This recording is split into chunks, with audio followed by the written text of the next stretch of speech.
Hai baking lovers, kembali lagi di channel saya Dapur Ima. Nah, kali ini saya akan berbagi resep nastar tabung tanpa menggunakan cetakan. Hasilnya tetap cantik, no retak-retak, hasilnya glowing. Nah, penasaran bagaimana cara buat dan apa saja bahannya? Simak videonya sampai selesai.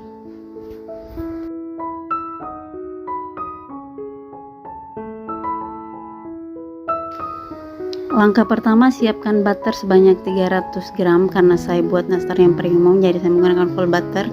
Lalu tambahkan sebanyak 80 gram gula halus, setengah sendok teh garam, dan setengah sendok teh vanilla essence. Lalu semua bahan kita mixer. Seperti biasa kita mixer, jangan sampai over mix, cukup sekitar 1 menitan saja paling lama. Tanpa menggunakan hand mixer juga boleh, kita bisa menggunakan whisker.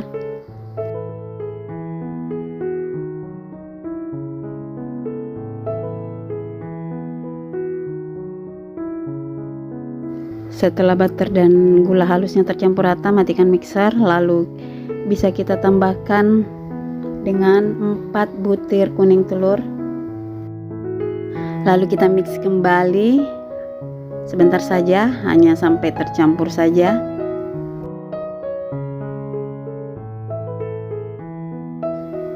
Lanjut tambahkan sebanyak 50 gram tepung maizena, 80 gram susu bubuk. Setelah itu kita mixer kembali sampai tercampur rata saja.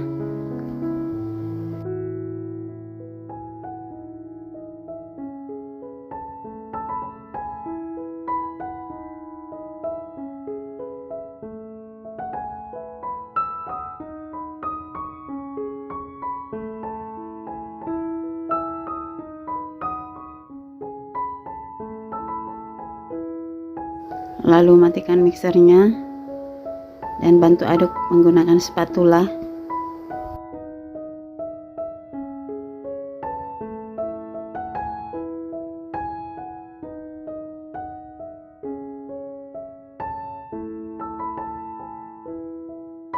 Dan yang terakhir, tambahkan sebanyak 450 gram tepung terigu.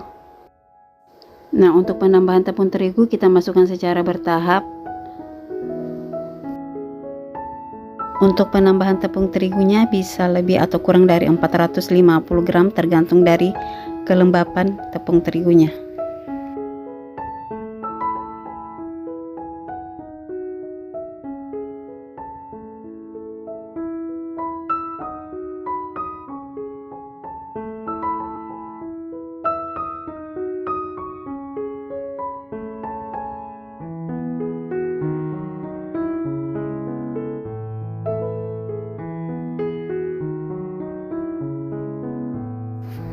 Di sini saya akan lanjut uleni menggunakan tangan. Kelebihan mengaduk menggunakan tangan, lebih mudah mengetahui konsistensi atau tekstur dari adonan. Di sini saya menggunakan tepung terigu protein rendah.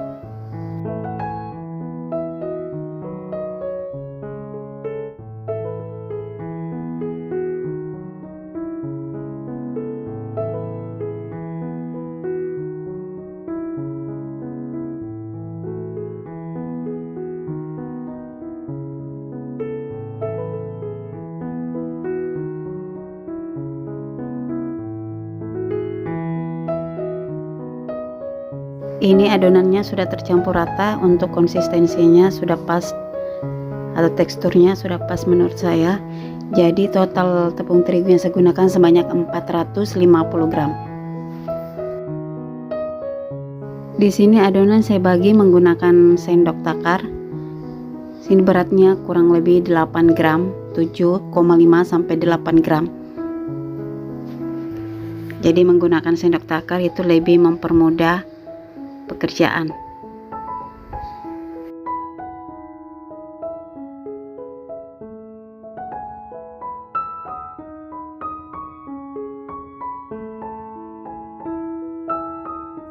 Untuk selainya sendiri sudah saya cetak seperti ini atau bentuk seperti ini, bentuknya lonjong mengikuti nastar yang kita akan buat, yaitu nastar tabung.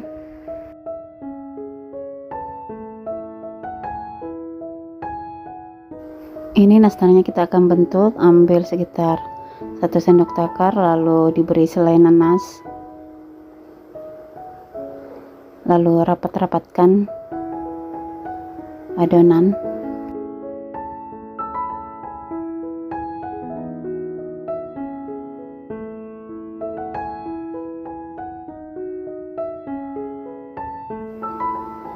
Lalu kita bentuk lonjong. Nah, untuk tahap ini sangat penting, jangan sampai ada adonan yang terlihat retak.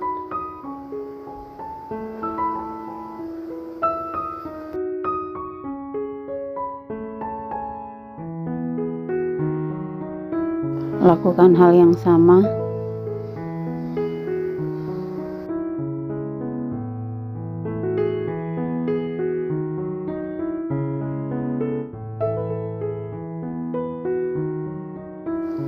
Pastikan pada saat membentuk adonan benar-benar mulus.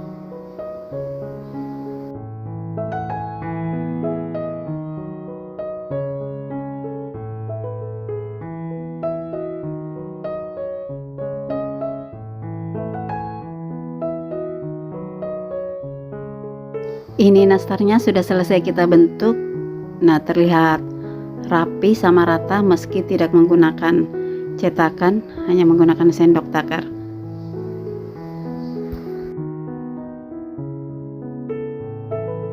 Lanjut, adonan siap untuk kita masukkan ke dalam oven. Nah, cookiesnya kita panggang di suhu 140 derajat Celcius selama kurang lebih 20-25 menit tergantung dari oven masing-masing. Sambil menunggu cookiesnya matang, kita buat dulu untuk olesannya. Siapkan sekitar 4 butir kuning telur, lalu tambahkan sebanyak 2 sendok makan minyak goreng atau minyak sayur dan beberapa tetes pewarna kuning telur. Lalu kita aduk rata seperti yang saya lakukan.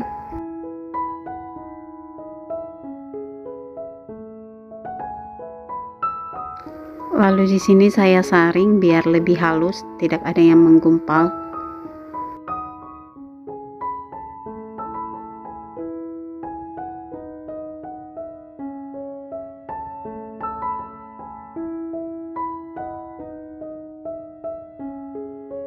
Ini dia olesan kuning telurnya siap untuk kita gunakan. Ini setelah 25 menit cookiesnya sudah matang. Kita biarkan dingin, baru kita beri olesan kuning telur. Di tahap pengolesan kuning telur merupakan tahap penting agar nastarnya terlihat kinclong. Nah, untuk olesannya sendiri saya lakukan sebanyak 2 kali.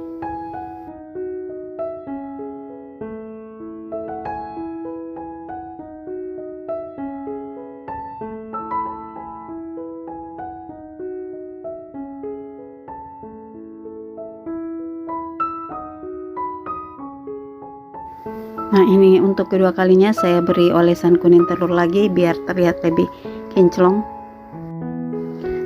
Ini setelah kita olesi untuk kedua kalinya, siap untuk kita panggang kembali. Panggang kembali selama 15 menit hanya menggunakan api atas saja. Nah, ini nastarnya setelah kita panggang selama kurang lebih 15 menit. Hasilnya tidak ada yang retak, cantik dan mulus.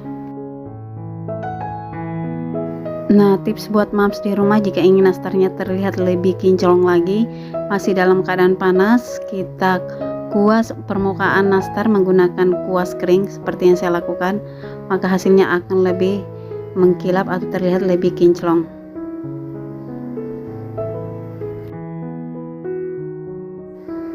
Ini dia cookiesnya setelah suhu ruang atau sudah dingin, bisa kita tata ke dalam toples seperti yang saya lakukan.